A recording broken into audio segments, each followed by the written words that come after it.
This review on the baguette pan. It holds 3 nice sized baguettes. You can get ones that are already store-bought. You're just going to crisp them up in this pan. Or you can make your own. Probably next week sometime I'm going to make some fresh baguette and then I'll update the video.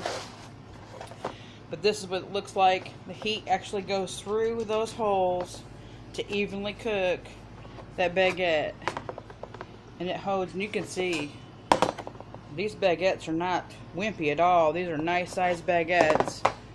The recipe that I'm going to use is a keto recipe. And actually each baguette is 5 grams of carbs. And it's got, each baguette has got per serving. And then each baguette is 3 servings. So that's pretty good chunk of keto bread, just with 5 net carbs in the whole, each serving. So 15 for the whole thing. So that's pretty good. Small amount of carbs that you get versus regular bread that is just like 19 carbs for like 2 pieces of bread. So this is like a big chunk of bread. As you can see, this is good quality steel. It is coated so it doesn't stick. This is some really good stuff. And now I'm zoom in on the maker, chef made. I cannot wait to use this pan. I'm gonna have to wait till next week.